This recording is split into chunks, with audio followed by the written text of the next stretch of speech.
Citología es una rama de la biología encargada del estudio de las células. Los científicos, dentro de las ciencias naturales, crearon una ciencia llamada biología, que se encarga del estudio de los seres vivos. La biología estudia los seres vivos. Y dentro de la biología, además, fue necesario crear una nueva ciencia llamada citología. La citología es la ciencia que estudia a las células. Etimología. Etimológicamente, la palabra citología que nos suena extraña, esto se debe a que proviene de los términos griegos cito, que significa célula, cito, que significa célula, es un término griego, y logos o logía, que significa estudio, estudio de la célula. Citología significa estudio de la célula. Gracias a la citología es que el ser humano ha descubierto que existen diferentes e innumerables tipos de células. Veamos algunas células a continuación. El glóbulo rojo es una célula muy pequeñita que se encuentra en la sangre de muchos animales. Transportan oxígeno y dióxido de carbono. En el interior del organismo de muchos animales se encuentran las venas y las arterias, por donde circula la sangre. Flotando en la sangre no hay un glóbulo rojo, ni dos glóbulos rojos, ni 5 glóbulos rojos, sino hay una cantidad impresionante de glóbulos rojos que están flotando y a través del movimiento de la sangre, el flujo de la sangre por las venas y las arterias, es que estos glóbulos rojos se desplazan por todo el organismo del ser viviente. Y la tarea del glóbulo rojo es la de transportar oxígeno que lleva este elemento hacia cada una de las células del organismo, y de esas células del organismo recoge el dióxido de carbono, que es un desecho. Es un gas tóxico que luego los glóbulos rojos a través de la sangre la van a llevar hacia los pulmones para ser eliminado. En esta imagen podemos observar la vista lateral, o sea, de un costado de un glóbulo rojo, y su longitud es de 2 micrómetros. Es una longitud bastante pequeña. Nótese la forma curva que tiene en este extremo superior, y en su extremo inferior también es en forma de curva, pero hacia adentro. En la siguiente imagen observamos un glóbulo rojo, pero desde una vista superior, es decir, observándolo desde arriba. Tiene la forma de un disco. Obsérvese en la parte central. Esta parte central es donde se encuentra el citoplasma, y allí es donde se encuentra un pigmento de color rojo.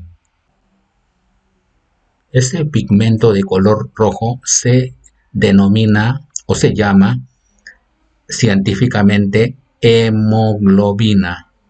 Así se llama ese pigmento rojo, hemoglobina. Es un pigmento que le da la coloración a los glóbulos que reciben ese nombre, glóbulos rojos, por la hemoglobina. Gracias a esta hemoglobina es que los glóbulos rojos pueden captar el oxígeno de los pulmones y trasladarlo a cada una de las células.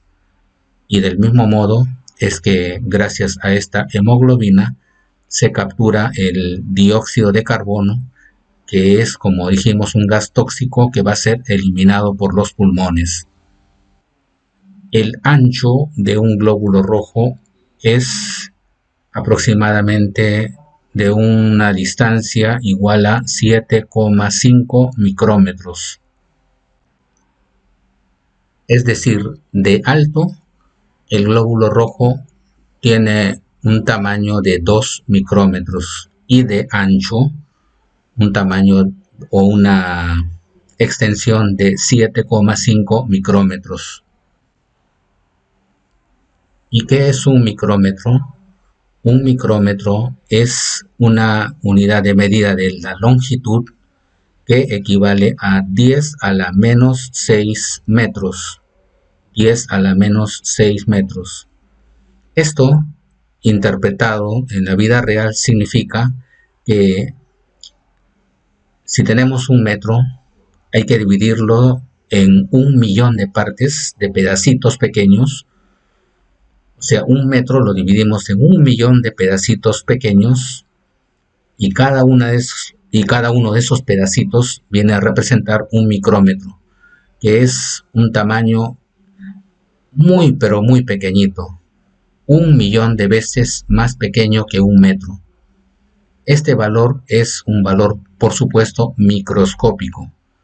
Para medir entonces el tamaño de los glóbulos rojos tenemos que utilizar el micrómetro, que es una unidad de medida bastante pequeño y por lo tanto para poderlo estudiar necesitamos del uso de un microscopio.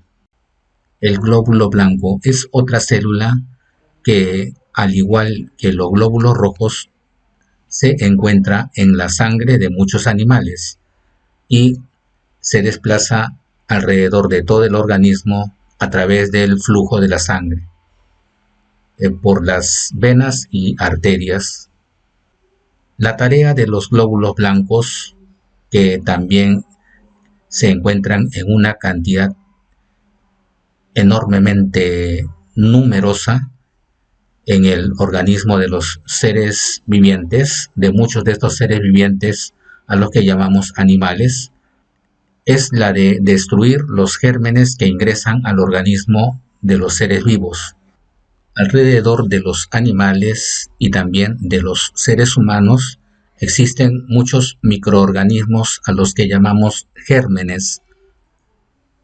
Estos gérmenes generalmente son células procariotas como las bacterias y se denominan gérmenes porque cuando ingresan al organismo de algún animal o inclusive de los seres humanos, invaden diversos órganos y tejidos, inclusive ingresan a la sangre para coger y captar los nutrientes de estos animales o de los seres humanos.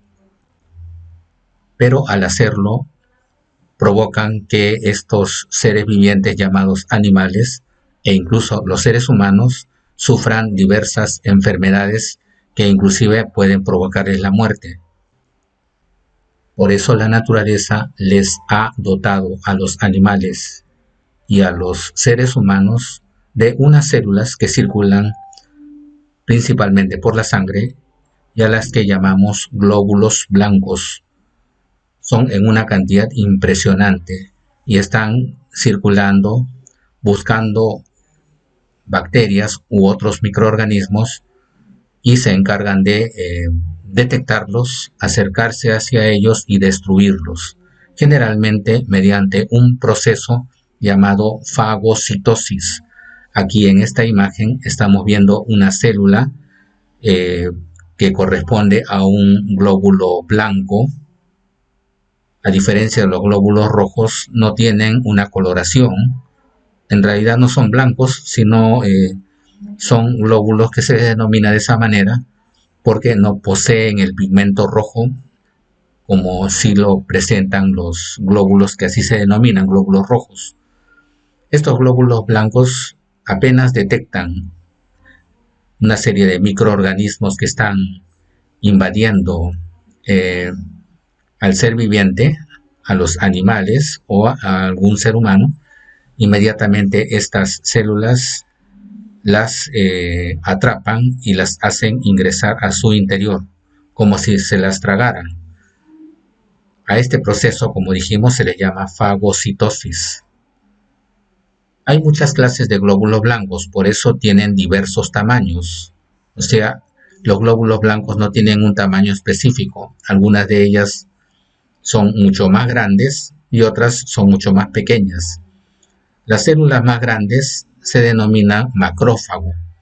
En la imagen estamos observando un glóbulo blanco llamado macrófago.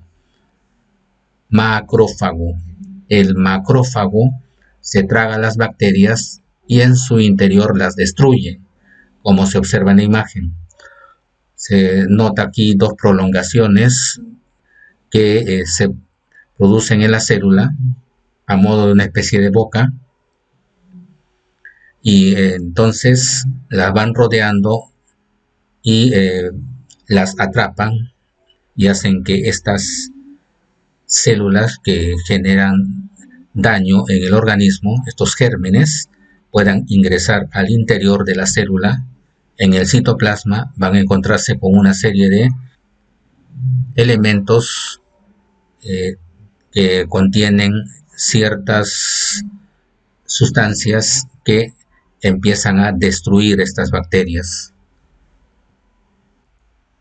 En el interior, estas bacterias o esos gérmenes empiezan a deshacerse gracias a estas sustancias que existen en el interior de estas células, y entonces se produce un proceso de destrucción de estas células.